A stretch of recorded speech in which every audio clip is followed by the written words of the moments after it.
Hi, this is Andrew, and this is Keen On, the daily now.tv chat show with some of the world's leading thinkers and writers. Hello, everybody. It is Monday, August the 7th, 2023. For those of us who are working in August, first of all, I want to thank the kind folks at Liberties Quarterly. They're sponsoring Keen On now, a high-quality quarterly full of the most interesting writing, and all my guests on the show are going to get an annual subscription for free, so they're the lucky ones. I certainly encourage everybody to look up Liberties Quarterly online, an excellent read, an essential read in our confusing times. And perhaps in our confusing times, the most confusing thing of all is AI. It's always in the headlines these days. There's a piece today about how Dungeons and Dragons are telling their illustrators to stop using AI to generate artwork for the fantasy franchise. Lots of confusion between human and machine creativity when it comes to not just Dungeons and Dragons, but also literary work. Recently, Mona Awad and Paul Tremblay. Paul Tremblay is a distinguished horror writer. He's been on the show. They are accusing ChatGPT that ChatGPT has downloaded their books without their authority and are stealing their ideas. This is a very familiar theme. It's not just Awad and Tremblay.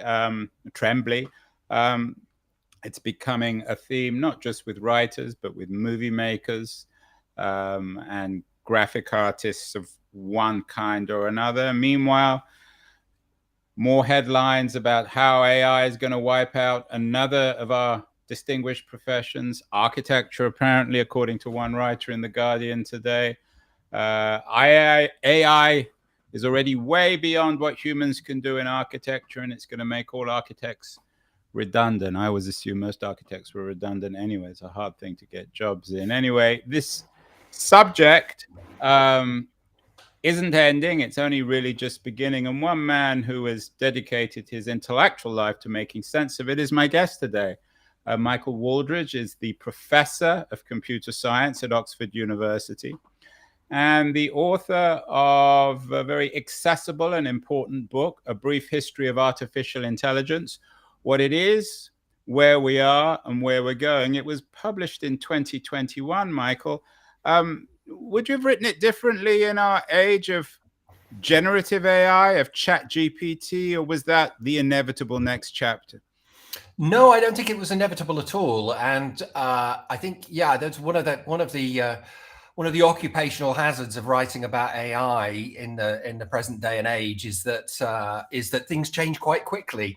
I would definitely include another chapter on ChatGPT and how it works, ChatGPT and large language models, how they work and how they emerged. And it's very recent technology. It's only a couple of years old.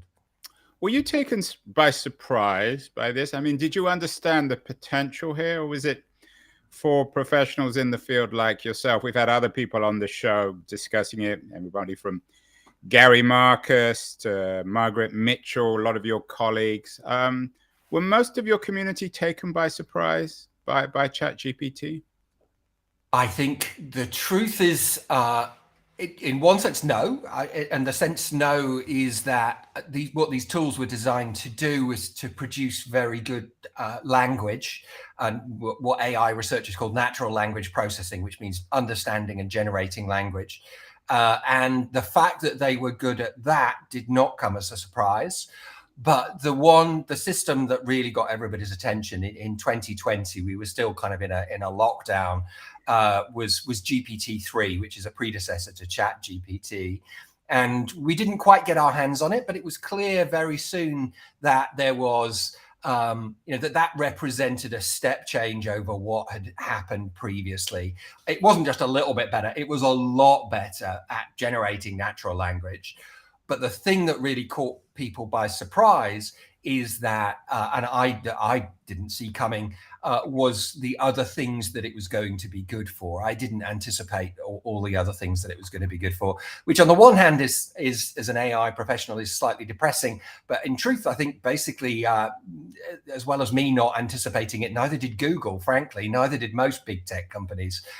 So in some sense, yeah, the technology took people by surprise. Not that it was good at language, but the other things that it seems to be good at. Who do you think should take credit for that? I mean, Sam Altman is the new crown prince out here in Silicon Valley. Is ChatGPT and that generative technology, is it Altman's baby, or was he the one who simply took a bet on it? So, well, firstly, I think just remind ourselves that the underpinning technology is a thing called transformer architectures, and don't worry about what that means. It's kind of technical and a little bit involved, but that came out of a Google lab. I think it was Google X or Google Brain, I don't remember which, in 2017.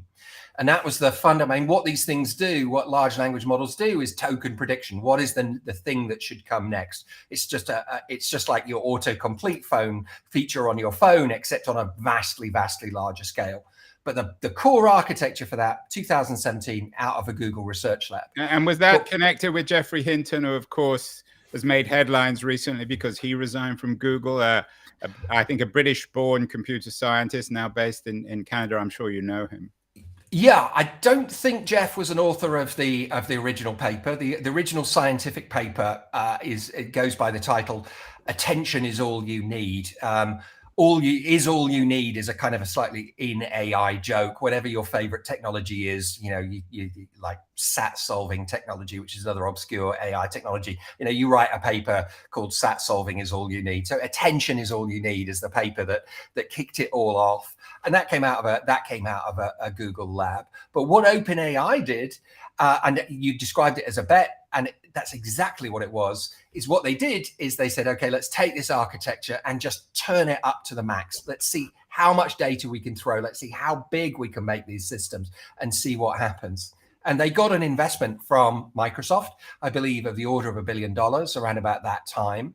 And of course, what all big tech companies have been doing over the last decade is they've all been betting wildly on AI. They've been making speculative investments in huge numbers of research labs and individual researchers, and buying startup companies in AI left, right, and center, because it was obvious that things were moving in AI, and they've all been betting very speculatively on this. But so just to come back to the paper, "Attention is All You Need," I found it at Cornell University. I'm not sure if this was the original white paper. This was developed by some researchers within Google, but ironically enough, you're suggesting it was Microsoft via OpenAI who made the bet. They made the big bet. Just a bet. Let's see how far we can turn this up. And of all the bets that have been made on AI, and we're talking incredible sums of money that have been thrown at AI, mind-boggling sums of money. That's the single biggest $1 billion bet. I mean, it's an extraordinary thing. I mean, and just in pure what's happening in terms of the big tech companies, what this has done is, I mean, because for all practical intents and purposes, OpenAI and Microsoft now are, pretty much synonymous. Microsoft are their investors. What that's done is that's suddenly given Microsoft a lead in this space. And even with Michael, even with Bard, I mean, Google's Bard now is trying to catch up. Is Bard based on the same technology, which ironically Google first had? Yes, I think I did. So I'm not familiar with the details, but yeah, basically it's going to be the same underpinning technology which came out of a Google lab. But it was that bet on OpenAI from Microsoft that was the one that paid off spectacularly. So, Michael, for people like myself who are not well versed in this stuff, you recently did a masterclass, a 60-minute masterclass in artificial intelligence. So you know your stuff in terms of making it accessible for ordinary people like my audience and myself. What is this generative AI technology? Why is it different? What does it do? So the kind of AI programs that we've become familiar with are things like before ChatGPT, are things like AI to recognize abnormalities on ultrasound scans. So, for example, you go into, you have chest pains. Your doctor sends you for a stress test on a treadmill, and they'll do an ultrasound scan of your chest, of your heart, while you're doing that.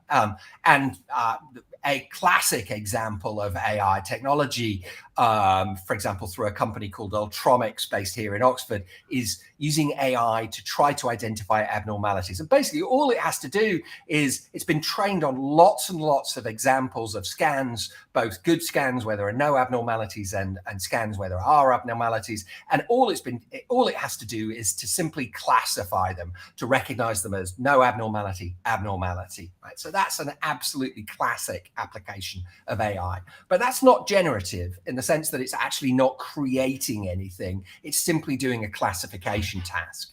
What generative AI does is it can be used to generate text and to a lesser extent, but increasingly, images. And in the future, what it's going to generate is it's going to be able to generate sound, music, and video. I mean, that's where the technology is going. So generative AI is different from AI that, for example, just does classification. Where does, and we did a show with a friend of mine who's an early stage tech investor, John Borthwick, out of BetaWorks in New York. We talked about how much of the data for today's generative AI revolution is being built on social media content. Where is the data coming from? The training material for this generative AI to produce words or images, or as you suggest, even videos?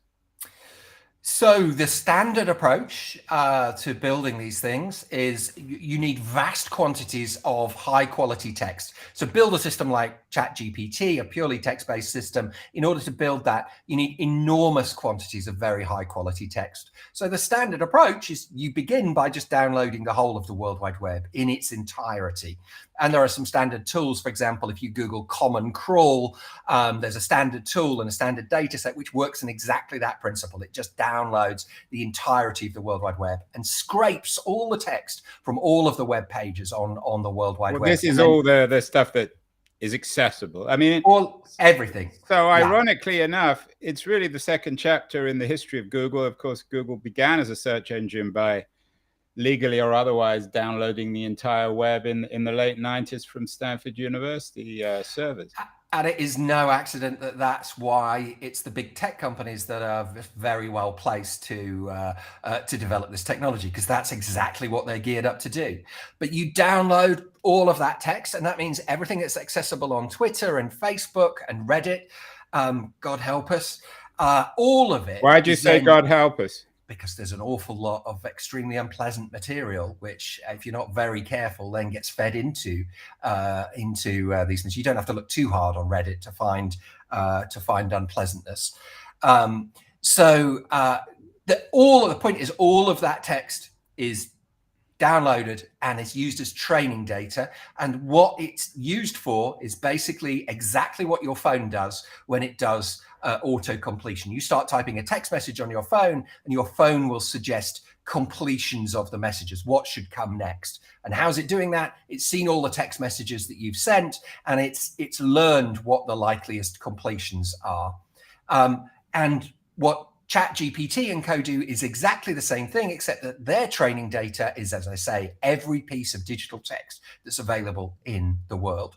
Every time you upload a picture to social media, you or your kids or your friends, and they helpfully label it with the name of the person or a tag about what's going on. We had a nice barbecue on the beach. What you're doing is you're feeding the training algorithms of these machine learning algorithms for the big tech companies. That's where all of that data comes from. You're feeding the beast. No wonder Paul Tremblay, who's a horror writer, is so interested in this. How is this algorithm, if that's the right word, Michael, how is it able to distinguish between, let's say, the lies put out by Putin finance bots on Ukraine and the genuine stuff on Ukraine? Is it able to do that, or does that account for many of the mistakes which generative AI seems to be making? So one of the difficulties with the technology at the moment is that we don't really have oversight of the training data. So we, as the general public, the people using it, we don't actually get to see exactly what went in. And there is certainly some filtering process that companies, that responsible companies apply to try to, for example, capture toxic content and ensure that it doesn't get fed into the algorithm. Because if it does, it's going to reappear later. It's going to be latent within the system, and you're going to be able to bring it out. Downstream, so to speak. Yeah, so there is some filtering process that goes into the training data to try to capture that, but we don't get to see the training data that goes on there, which means that with very high probability, all sorts of fake news is being fed into these things, and the technology itself has got no sense of what's true or what's false. Absolutely none whatsoever. So it's all premised on a kind of, and this was the original thinking logic behind the Google search engine. It's all based on a wisdom of the crowd. If 99% of the stuff that ChatGPT is finding is saying X, then that's true. Yeah, that's one way. I think that's a nice way of looking at it. Yeah, I mean, so my standard example, what are the things that it's going to be reliable on? It's probably going to be quite reliable on, the life and works of Kim Kardashian, because there is so much online content about Kim Kardashian. There are so many endless stories that get reported and so on, so much training data about that. It's probably going to be pretty reasonable. But veer away from those less contentious things, and it's less straightforward things, and it starts to be much more contentious. And I say we don't get to see the training data exactly that goes in, so we don't know what it's been told, and the technology fundamentally doesn't know what's true or false. It is just trying to, like your smartphone is doing, trying to make the best guess about what it should output. That's all the technology is. It is not trying to tell you the truth. In some sense, it's just trying to tell you the likeliest thing. If I could give you a key to the ChatGPT black box or the Google black box, what would you look for? What don't you know that would help us make sense of what's actually happening? You've mentioned that several times, that you don't actually know what goes in. It's rather like going to a restaurant and not knowing what the cook is putting into the dish that you're about to eat. And we all want to know that, of course. Yeah, so the thing that I'm very curious about at the moment is what people are calling the guardrails. So back when GPT-3 was released, as I say, in 2020, the one that got the attention of AI researchers, there was some experiments that people tried, like, I'd like to murder somebody and get away with it. What's the best way of doing that? And these large language models would just helpfully give you a nice recipe or 5 different recipes for murdering somebody and getting away with it. So, this gets released. People announce that they've done this, and what the companies do is they try to build in some guardrails to prevent you from using the technology like that. So what happens is, a week later, somebody says, well, this is what I tried. The prompt was, I'm writing a novel in which the protagonist wants to murder somebody and get away with it. How might they do that? And, the guardrail's already there, but it just says, okay, your protagonist could use the following scheme. So then they introduce another guardrail to try and detect that. So I'm very curious about what those guardrails look like. How do those guardrails work? And what I think where we're going to right now is, just as we've seen in cybersecurity, we see this constant battle between people that are trying to protect the security and integrity of computer systems and those that want to attack them. We're going to see a constant battle between the big AI companies that are producing these technologies and the people that are trying to attack it in various clever ways to access the core capability and get around those guardrails. I think we're going to see a lot of stories about this over the next few years. In some ways, history, of course, as I suggested earlier, or you suggested, is repeating itself. Google originally downloaded the internet to create its search engine. And now the internet has grown many, many times over the last 25 years. And now generative AI is downloading it. But there is one difference, it seems to me, and you're suggesting this, is back in 1997, when Google downloaded the internet, there was a little startup, a couple of grad students at Stanford, and they hijacked the servers at Stanford to do what they were doing. Today, it's the big companies. Is this a difference, Michael, that today all the innovation is coming from big tech, particularly from Google, who invented this technology in the first place, and Microsoft and NVIDIA and one or two others? So I think what we've seen is a transition. When I was a PhD student at the end of the 1980s, I didn't even have a computer on my desk. I had, shared access to a computer with about 10 other people, and I got about 30 minutes a day on it or something like that. I'm not complaining about that. It was a great experience. But the point was, you could do state-of-the-art contributions to AI with that kind of level of computational resource. You didn't need supercomputers. You didn't need to download the entirety of the internet, which even in those days would have been infeasible for me. I certainly used the internet, but you couldn't have downloaded it. We've now reached a point where state-of-the-art AI achievements, they can't be done on desktop computers. You need special resources, and increasingly you need kind of like AI supercomputer type resources and so on. And it's the analogy is a bit like physics. When Rutherford did experiments on the atomic nucleus back in the 1930s or whatever it was, that was on a lab bench, and you can recreate those experiments now with undergraduates doing it. And I suspect that they routinely do recreate those experiments. You want to do experiments on nuclear physics now, you have to go to CERN and get time on a multi-billion euro particle accelerator. You can't do it on your desktop anymore. And I think that's the point that we've reached with AI. And at the moment, the people that have got the AI particle accelerators, so to speak, are the big tech companies, and they're the only people with the resources that to be able to innovate in this way. So what we're seeing is a lot of work to try to democratize AI, to bring it back down to the level where individuals, or at least universities and so on, can actually make a sensible contribution. That's going to be a work in progress over the next few years. But for the moment, we are in this era where it requires big resources to make these big innovations.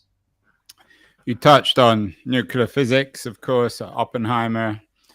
We're living in an age where, or certainly a month where everyone's obsessed with Oppenheimer. Christopher Nolan, who directed the movie, made the point in a press conference when the movie came out that the moral challenges of the fathers of AI, the Sam Altmans of the world, are similar to the moral quandaries that confronted Oppenheimer and even Einstein, and the moral questions that are dealt with in the Nolan movie. Do you agree with that? I see the analogy that he's trying to make. I saw the movie yesterday. I thought it was an excellent movie, although I think you need to know a fair amount about the history of early 20th century physics in order to make sense of all the characters that appear in it. I don't think the analogy is quite apt, and one of the reasons that I don't think the analogy is quite apt is that the barriers to entry for AI are much lower. I mean, the resource that was required, it was a national level resource, the Manhattan Project. It isn't unreasonable to think that within a few years we're going to be able to have access to not quite ChatGPT level things, but certainly some AI technologies that are going to be much more widely available. So I don't think it's quite the same thing. And I think posing it as so in terms of fears for humanity, nuclear weapons is so much further up the scale for me than AI and existential risks around AI. There really is no comparison, I think, in terms of those two things. That's not to say that there aren't concerns. Of course there are concerns, but in terms of likelihoods, I don't lose sleep over existential risks around AI, but I definitely lose sleep around nuclear weapons. You mentioned Reddit earlier, some other social media sites. You said, God help us in terms of the training data that generative AI is acquiring. How central is all the social media data, everything from Facebook and Twitter and Instagram and TikTok to some of the more obscure and perhaps radical platforms? Is this, if not the material, the style, the aesthetic almost of the way in which these algorithms are learning, if not to think, to talk, to write, to paint, to imagine, are they dependent on social media? To some extent. Remember that basically what all of these tools need is high quality text in particular, and as the ideal would be high quality curated text. The problem is that you can't obtain that as on the scale that these tools need, which is why they just scrape the entirety of the World Wide Web. But it is clear that every time we go, I think your listeners need to understand is every time they go on social media and they make comments about social media, they're doing two things. Firstly, they are revealing information about themselves. And secondly, the text that they provide and the images and videos and so on that they upload, they are feeding the machine learning algorithms of big tech companies. That's exactly what they are doing. That's why they get to use those tools for free. If they're using the freely available ones, it's because they are providing data, which is then going back into the system. And what is that data doing? Firstly, it's providing information about them, and people need to think very carefully about exactly how much they want to reveal about themselves, either explicitly or implicitly. And secondly, they are providing, they are feeding the machine learning beast. So the age of surveillance capitalism, which many people believe was inaugurated in the age of social media, is only going to be intensified in some ways in our AI age. Well, I think what AI makes possible is scenarios like the following. One of the things that I'm worried about is that in the UK and the US, we're going to be heading into national elections in the next 18 months. And the following scenario is perfectly plausible and legitimate. One can absolutely imagine individual voters in minority constituencies, threshold constituencies, where there's a possibility of the constituency changing hands, being targeted on social media, and AI being used through sentiment analysis, being used to figure out about their interests, their particular concerns, and so on, and that generative AI then targeting those individuals with disinformation stories designed to push them over the line into voting in a different way, or just to further unsettle them about the democratic process. So those we think we've seen disinformation in elections before, but AI makes it possible to personalize it down at the level of individuals, and that I think is really quite concerning. And what about the style of social media, Michael? Have we, in a sense, there's a Greek tragedy here in the sense that we fed this machine our worst selves, and now we're getting it fed back? Well, it's not an original observation, but but I think there is some truth in it, which is that machine learning just holds up a mirror to the training data, basically. I mean, that's all it's doing. And if we are feeding it everything, all of the text that we have produced, all of Twitter, all of Reddit, and so on, we may not like what we see in the mirror, I think is the problem. And I say that, responsible companies will try to filter out the unpleasantness and so on, but there's only so much they can do, and all sorts of unconscious biases and so on will not get picked up by that filtering process, and they will go into the training data, and AI will faithfully hold up a mirror to them. Finally, let's go back, Michael, to where we began with two writers, Mona Awad, Paul Tremblay, who believed that their books were used to train ChatGPT. We've been talking about training ChatGPT in this conversation. I don't want to deal specifically with their claims, but you've given a lot of thought to whether or not AI is going to replace us. What is its implication for the creative community, in particular for writers? Is this good or bad? It's a great division amongst creative writers. Stephen Marsh, the Canadian writer, was on the show recently saying that he thought that all this was actually good for writers. Others, I'm sure Awad and Tremblay and writers like them, believe that it's a catastrophe. What's your position?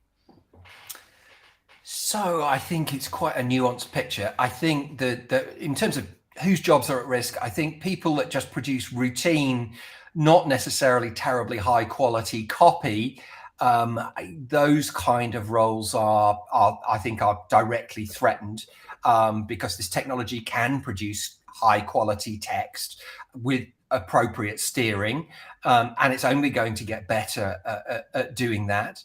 So I think there is a real risk there. Does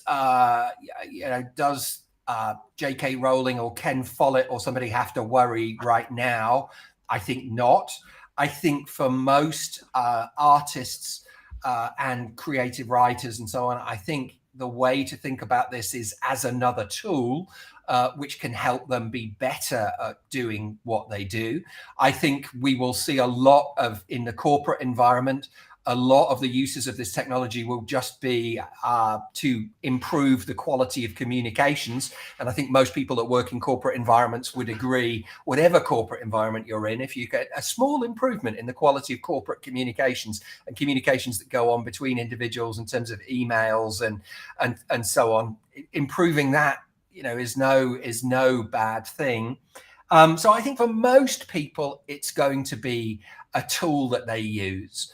And just no more than a word processor replaced a secretary. They didn't replace secretaries. It was just a tool that secretaries used. So it's a slightly nuanced picture. I think there will certainly be an impact, but I think for most people, it's just going to be another tool. The only thing I would say is the following. I mean, I have teenage kids who spend when they were young teenagers anyway, spent an unhealthy amount of time watching YouTube videos from YouTubers where the standards of the kind of videos that they watched didn't remotely approach BBC or Netflix or anything like that. But what the point was, that what that demonstrated is that there was a market for lower quality content if that content is addressing something that you really, really, really want to see. And it might be that that's a sweet spot for this technology, even though it isn't as good as what humans can produce. If it is specifically tailored to your interests, maybe that's enough. So maybe your personal interests are, the two things that you love most in the world are Lord of the Rings and Star Trek. Okay, so generative AI produces short stories that are mashups of Star Trek and Lord of the Rings. And in the future, and this now is not unrealistic thing to talk about, maybe videos that are, or even augmented reality, which is a mashup of Lord of the Rings and Star Trek. And the fact that it isn't necessarily that high quality, not at the level of the 2001 movies, doesn't matter if it's hitting your sweet spot. So that, I think, is worth thinking about. Is that good or bad news for me, Michael? Should I pack my keen on up, or am I going to be one of the beneficiaries? I don't think this kind of technology is going to be challenging you certainly in the foreseeable future. But unfortunately, the foreseeable future is actually not that far in AI these days. Yeah, foreseeable future in all things tech. And finally, Michael, what could this mean for social media updates? Is that all going to get automated? The ultimate irony. The guardrails, the training was built on our social media input, and therefore we can rely on the machine to give our updates in future? Well, I think the biggest challenge for social media is going to be the rise of AI generated content, and how social media companies handle that is really going to determine how they succeed or not. I mean, if we go forward, just fast forward 10 years, without any other changes, there's just going to be vastly more generated AI text out there in the world than there is human generated text. And we are going to value human generated text enormously in that future. But how companies handle that, the rise of generated content, generative AI producing content for social media, is going to be one of their big challenges over the next few years, I think.